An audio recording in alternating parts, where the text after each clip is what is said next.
Ok, meus amigos, vamos voltar aqui. Olha bem, falávamos da questão do procedimento como ordinário. Víamos aqui então, volte comigo na tela anterior. Procedimento como ordinário, ele vai com o oferecimento da denúncia pelo Ministério Público ou da queixa-crime pelo ofendido. E aí nós víamos, não cabe non liquer, como nós sabemos, então nós víamos que a primeira opção que se abre ao juiz é analisar as hipóteses do artigo 395 do CPP para saber se é caso de rejeição. E aí vimos que são esses os três casos contidos lá no artigo 395. Denúncia ou queixa inepta, quando falta a condição da ação ou pressuposto processual, ou quando falta a justa causa. Já falamos das duas primeiras hipóteses, que correspondem aos dois primeiros incisos do artigo 395, e agora eu passo para a análise da terceira hipótese, que é essa ausência de justa causa. O que é que nós temos, meus amigos, quando nós falamos aqui na questão atinente à ausência de justa causa? Veja só. Justa causa, vamos lembrar, para a significativa parcela da nossa doutrina, a justa causa corresponderia efetivamente, assim, de um modo bastante claro, a justa causa corresponderia que é uma condição da ação. Aí nós vimos que, na verdade, o nosso legislador ele não fazia menção à justa causa até 2008. O momento da reforma lá da Lei 11.719, sobre a qual eu já comentei aqui em algum momento. Então, até 2008, o legislador ele não mencionava a ideia de justa causa. E aí, a justa causa é uma construção da doutrina e da jurisprudência. Justa causa, eu repito, é uma construção da doutrina e da jurisprudência. E aí, o que é que nós temos, então, a partir daí?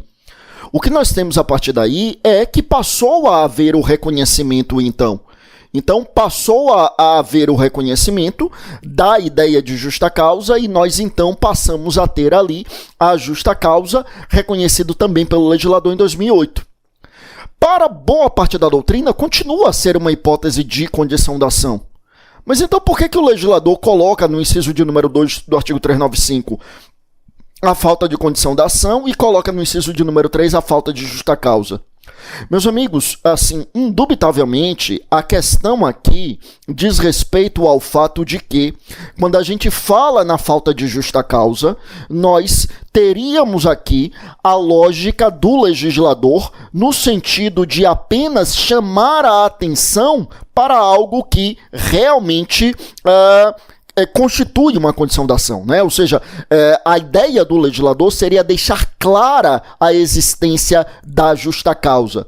Então, a rigor, tecnicamente falando, o que nós teríamos aqui é o entendimento no sentido de que o que a gente tem é sim a ideia de justa causa como condição da ação e o que o legislador teria colocado aqui em um inciso à parte justamente para chamar a atenção da importância da justa causa, para chamar a atenção para o fato de que a justa causa efetivamente existe, né? E que, portanto, deve ser levado em consideração e que a ausência de justa causa impediria a análise do processo, né? Bom, o que é a justa causa? Suporte probatório mínimo que embasa a acusação, ou seja, é o mínimo de provas, é o lastro probatório mínimo para o acusador. E aí lembre comigo que esse lastro probatório mínimo, esse suporte probatório mínimo, ele é caracterizado por um binômio. É o binômio prova da materialidade e mais indícios de autoria ou participação. Prova da materialidade, eu quero que você lembre que a materialidade é a existência da infração penal e mais, como eu dizia, indícios de autoria ou participação. Então, eu preciso ter a prova da existência da infração penal. Em relação à autoria ou participação, bastaria que nós tivéssemos, então, indícios. Eu quero te lembrar que a expressão indícios aqui funciona como uma prova semiplena. Indícios, eu repito, como uma prova semiplena. É essa a ideia, então, dos indícios, tá bom? Então, a gente teria aqui a falta de justa causa como uma hipótese que ensejaria, meus amigos, a rejeição da denúncia ou da queixa, tá? Bom, então é isso. Sem esse mínimo de provas não tem como fazer, não tem como dar início ao processo criminal. Então, justa causa realmente funciona aqui como um impeditivo e, portanto, consequentemente, como uma das causas que ensejaria a rejeição da denúncia ou queixa. E aí, a gente avança aqui em relação a essa temática. O que mais que nós temos aqui de relevante, meus amigos? Vejam só, voltando comigo aqui para a tela anterior, então, Então nós já dissemos que a falta de justa causa, a falta da condição da ação ou pressuposto processual ou a denúncia ou queixa inepta ensejariam a rejeição. Nós já tratamos também da matéria recursal em relação a essa rejeição. A gente já sabe que na larga maioria dos procedimentos a decisão de rejeição desafiaria recurso antidistrito, particularmente no procedimento sumaríssimo, né, ou seja, a lei de juizados, a decisão de rejeição da denúncia ou queixa desafiaria recurso de apelação para a turma recursal, conforme nós sabemos. Volte comigo aqui para a tela, meus amigos. O que mais que nós temos? Aí temos a questão do recebimento da denúncia ou queixa. Recebimento, eu repito, da denúncia ou queixa.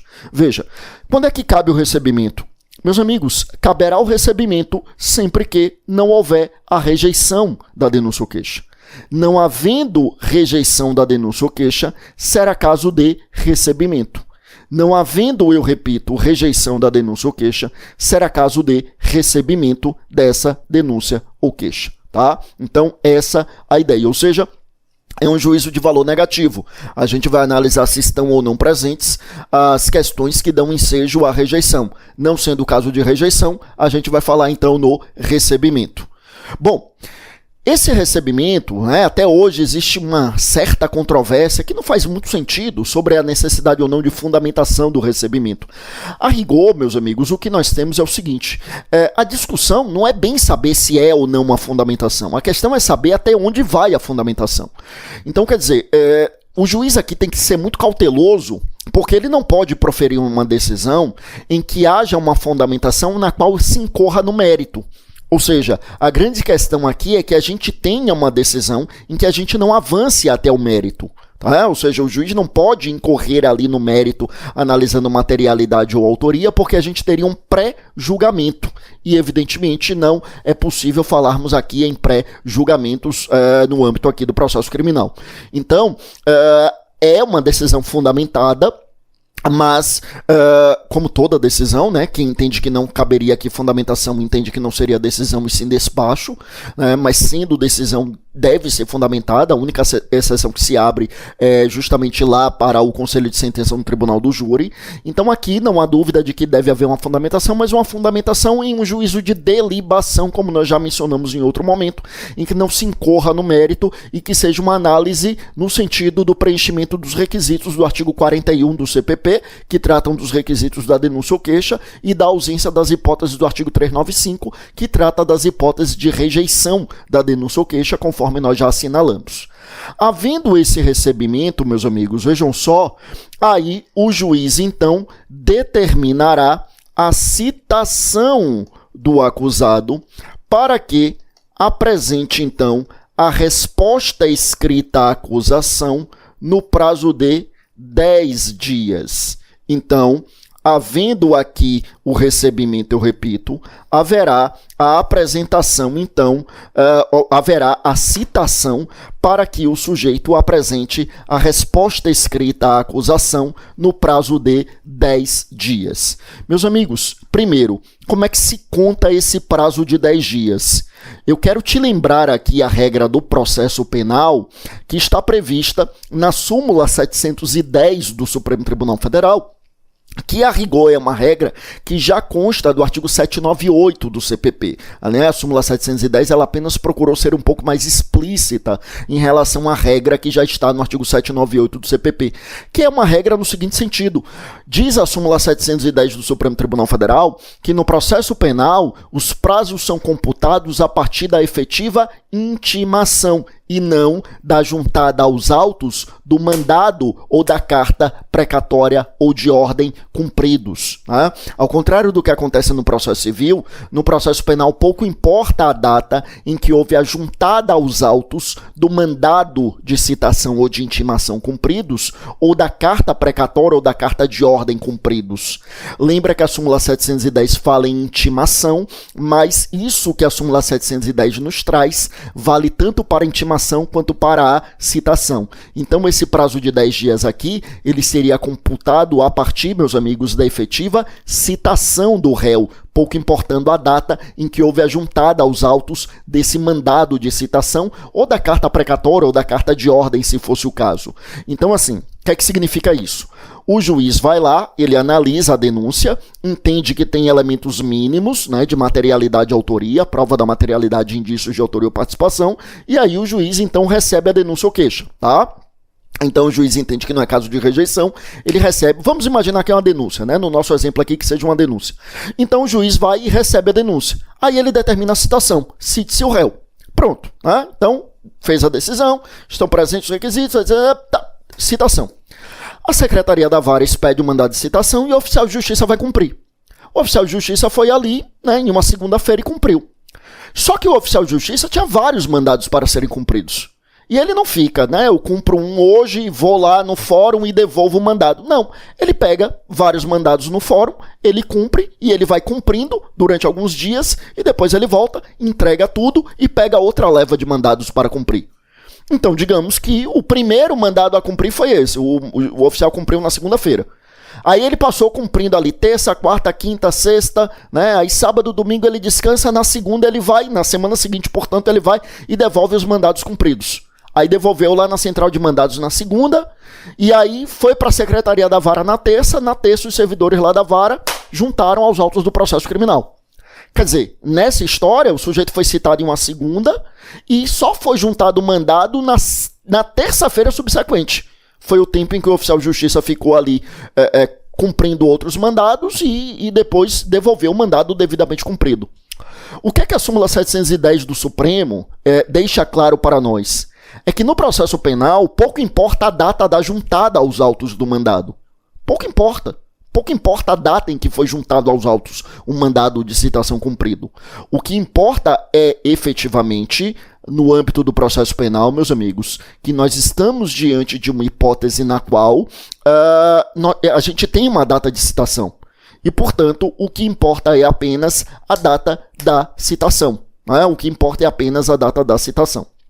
E aí, é importante, olha, isso é extremamente importante, já vi cair algumas vezes em prova de defensoria pública na prova subjetiva. A pessoa vai fazer concurso para defensoria pública e a prova subjetiva é uma peça prática. Aí, às vezes, a peça prática é exatamente essa peça, a resposta escrita à acusação. Quem nos acompanha aqui, que porventura já fez prova da OAB e fez prova da OAB em penal, às vezes acontece também, a prova da OAB segunda fase em penal, a peça prática é a resposta escrita à acusação, e acontece isso também, como acontece na prova de defensoria pública, né? Chega na prova subjetiva, a peça prática ser uma resposta escrita à acusação. Aí o examinador, claro, você tem que identificar a peça, você tem que... E aí, veja que a identificação da peça é exatamente esse nosso tema de hoje. Quer dizer, você identifica a peça exatamente por conta desse momento processual. Então a questão vai lhe dizer, olha, o MP ofereceu a denúncia, o juiz recebeu, o juiz determinou a citação e o examinador pede lá que você redija a peça cabível. Bom, aí você já sabe, né? Recebeu a denúncia, houve a citação. Claro que em tese caberia habeas corpus, mas geralmente a questão deixa claro, né? Excepcionando o habeas corpus ou colocando lá peça privativa de bacharel em direito, né? Peça privativa de advogado, né? No caso do defensor público e tal. Então você já sabe que pelo momento aqui, acabou de haver o recebimento da denúncia, acabou de haver citação e a questão diz que a pessoa lhe procurou lá na Defensoria Pública. Você já sabe que a peça é a resposta escrita à acusação. Aí no final o examinador coloca assim, coloque a data como o último dia do prazo para a apresentação da peça cabível. E aí ele vai lhe dizer a data em que o sujeito foi citado, a data em que o mandado foi juntado aos autos, a data em que a pessoa lhe procurou na defensoria, enfim, tudo isso vai ser levado em consideração. Agora lembra que no caso da defensoria, todos os prazos para a defensoria no processo penal são computados em dobro. Todos, tá? Vamos lembrar disso aqui. Todos os prazos para a defensoria são computados em dobro no âmbito do processo penal. Então, se aqui são 10 dias, para a defensoria seriam 20 dias, tá? Bom, e lembra que essa contagem em dobro é só para a defensoria pública. No processo penal não tem contagem em dobro para o MP não, tá? A contagem em dobro no processo penal dos prazos é para a defensoria pública. Volte comigo aqui para a tela, meus amigos. Então, olha lá. Então, daí a importância de a gente saber como é que conta o prazo aqui no processo penal, né? Então, você sabe que o prazo vai ser computado a partir da efetiva citação. Agora, veja bem. A partir da efetiva citação... Lembrando que a súmula 710 fala em intimação, mas isso também vale para a citação. Mas aí é importante a gente lembrar o seguinte, aí tudo bem, conta a partir da efetiva citação ou da efetiva intimação, mas como é que conta? Aí lembra comigo que no processo penal, para começo de conversa, não tem aquela contagem do processo civil que é só em dias úteis, tá? Isso, inclusive, passou a vigorar a partir da entrada em vigor do CPC 2015, que entrou em vigor em 2016, porque no CPC antigo, o CPC de 73, era contagem em dias corridos. No processo penal, até hoje, é em dias corridos, tá? Essa regra de contar só dias úteis não se aplica ao processo penal. O CPC, ele até se aplica ao CPP subsidiariamente, ou seja, só quando houver uma lacuna no CPP, e nesse ponto não há lacuna nenhuma. Então, como é que conta o prazo no processo penal? São dias corridos. Agora, o prazo nunca começa em um dia não útil e nunca encerra em um dia não útil. Ele sempre começa e encerra em um dia útil. Então, como é que a gente conta o prazo? A gente desconsidera o primeiro dia. Então, o dia da citação desconsidera esse primeiro dia e começa a contar a partir do primeiro dia útil subsequente. Então, o sujeito foi citado em uma sexta, eu desconsidero a sexta, começa a contar a partir da segunda. Tá? Então, eu desconsidero o primeiro dia e conto a partir do primeiro dia útil subsequente. Aí eu faço uma contagem de dias corridos. Então, o cara foi citado em uma sexta, eu desconsidero a sexta e conto a partir da segunda. Aí eu vou contar, vamos lá, 10 dias, ó, comigo. Segunda, terça, quarta, quinta, sexta, sábado, domingo, segunda, terça, quarta. Quarta-feira, pronto, é o dia 10. Pronto, na quarta-feira é o prazo. Tá? Na quarta-feira, evidentemente, da semana seguinte. Bom, mas a quarta é um feriado. Bom, aí vence no primeiro dia útil subsequente. Ou seja, o prazo ele sempre começa e encerra em dia útil. Então eu desconsidero o primeiro dia, conto a partir do primeiro dia útil subsequente, faço uma contagem em dias corridos, ou seja, englobando finais de semana, feriados, e aí, no momento do encerramento, se for encerrar em um dia não útil, prorroga para o primeiro dia útil subsequente. Tá bom? Então, assim, meus amigos, que a gente conta prazo processual. Tá bom? Bom, aí vem a questão da resposta escrita à acusação. E a dúvida é, e o que é que pode ser trazido na resposta escrita à acusação, meus amigos? O que é que pode ser mencionado na resposta escrita à acusação? Meus amigos, a resposta escrita à acusação pode trazer, a priori, qualquer matéria de defesa. Por que eu digo a priori, né? Porque, primeiro, pode ser trazido preliminar, pode ser trazida questão de mérito, né? A priori, qualquer matéria de defesa. Eu digo a priori porque o CPP nos diz que tem 5 temas que são trazidos por exceção. Exceção a gente sabe que é o nome de uma peça de defesa, né? Então cabe no processo penal, cuidado com isso, é bem diferente do processo civil nesse ponto, cabe no processo penal a exceção de suspeição, a exceção de incompetência, até aqui não é tão diferente, mas cabe no processo penal, olha como é diferente, a exceção de coisa julgada, a exceção de litispendência e a exceção de legitimidade de parte. Então essas matérias que no processo civil não são trazidas por exceção, no processo penal são trazidas por exceção. Então, coisa julgada, então, por exemplo, aquele mesmo tema já houve um julgamento transitado em julgado, exceção de litispendência, ou seja, existe um outro processo em andamento tratando desses mesmos fatos, e aí legitimidade de parte, cuidado, porque, né, então, por exemplo, se coloca lá que o réu é parte ilegítima. Cuidado, porque a legitimidade passiva ali da parte se confunde com a própria autoria, que é o mérito do processo penal. Então, ilegitimidade de parte só em casos excepcionais, como, por exemplo, quando já está muito clara ali a hipótese de incidência de um erro de digitação. Quer dizer, era fulano e na hora de fazer ali a denúncia, o promotor foi pegar ali Ctrl+C, Ctrl+V e no lugar do nome do réu, ele colocou o nome de alguém que era testemunha, né? Quer dizer, um erro material muito claro, aí caberia a exceção de legitimidade de parte, tá? Então, essas 5 matérias, suspeição, incompetência, essa incompetência aqui é a relativa, até incompetência territorial. Então, suspeição, incompetência, coisa julgada, litispendência e legitimidade de parte, essas matérias são trazidas por exceção, portanto, em uma peça apartada, mas no mesmo prazo da resposta escrita à acusação. As demais matérias, todas elas podem ser trazidas na própria resposta escrita à acusação.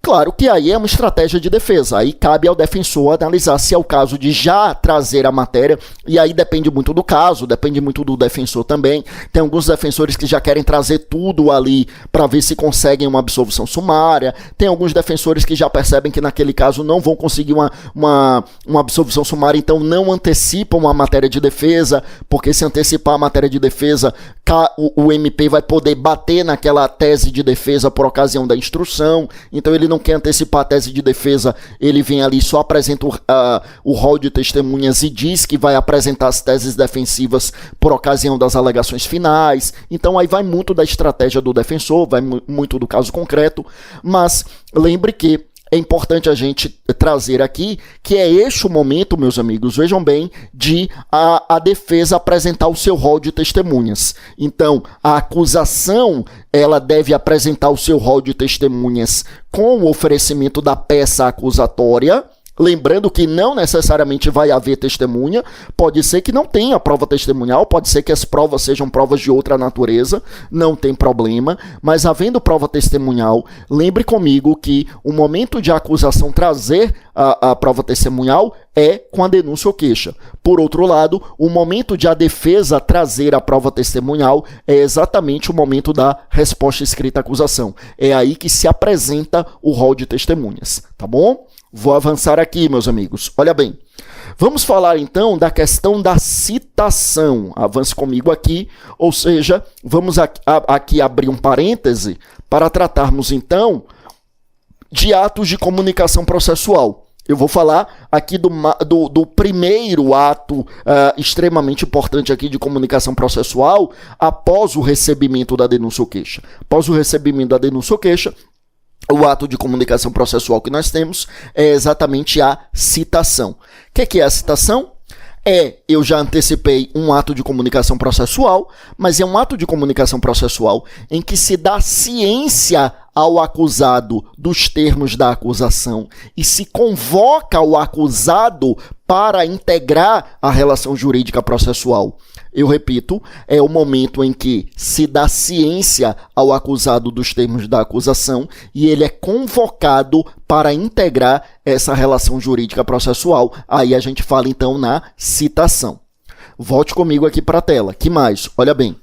Essa citação, meus amigos, ela pode ser, no processo penal, uma citação pessoal, ela pode ser uma citação com hora certa, ou ela pode ser uma citação por edital.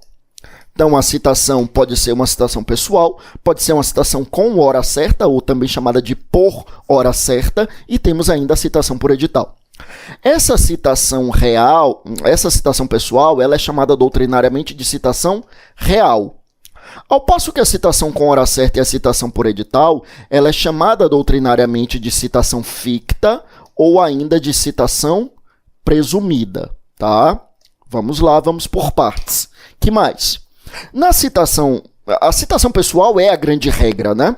Quer dizer, a citação pessoal é efetivamente a grande regra do nosso ordenamento jurídico. Então, quando a gente fala em citação pessoal, também chamada de citação real, assim, devemos perseguir a citação pessoal. Só falamos em citação com hora certa ou citação por edital quando não é possível a citação pessoal, tá? Essa citação pessoal, ela pode se dar por mandado ou por carta. Como assim por mandado?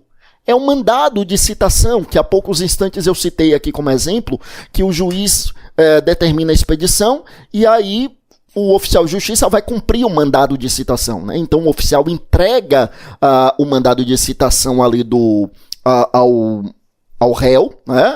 Ao denunciado ou querelado, e aí ele então pega ali o ciente, o recebido do réu, entrega a contrafé, então entrega a cópia ali e fica em mãos ali com o mandado, com o ciente ali do acusado. Se o acusado não quiser dar o ciente, não quiser receber, evidentemente o oficial de justiça irá certificar isso, e a certidão a gente sabe que tem fé pública. Essa fé pública é uma presunção relativa à verdade, de legitimidade, né, ali dos atos praticados, mas em regra, né, então o réu ali ele recebe o mandado E ele fica com a contrafé, ele fica ali com, ele dá fé ali no recebimento, fica com a contrafé, fica com a cópia, e fica também com a cópia da denúncia ou da queixa, né? Até para ele procurar o advogado e o advogado ter ciência ali e ele poder se defender efetivamente. Então, aí a citação por mandado. E quando é que eu tenho a citação por carta? Lembre comigo, meus amigos, que quando a gente fala em carta, vou colocar aqui na outra tela, quando a gente fala em carta, estamos falando carta, aqui eu não estou falando da carta postal, a carta com aviso de recebimento, que é bastante comum lá no âmbito do processo civil. Aqui no processo penal não é dessa carta que eu estou falando, não. Aqui o que eu estou falando, meus amigos, né, é da carta como ato de comunicação entre autoridades judiciárias. Aí lembre que nós temos então a carta rogatória, temos a carta de ordem e temos a carta precatória. Como eu disse, atos de comunicação processual, só que entre autoridades judiciárias. Daqui a pouco eu volto no próximo bloco desenvolvendo essa ideia, falando mais de citação e falando também das cartas. A gente já volta. Vamos lá.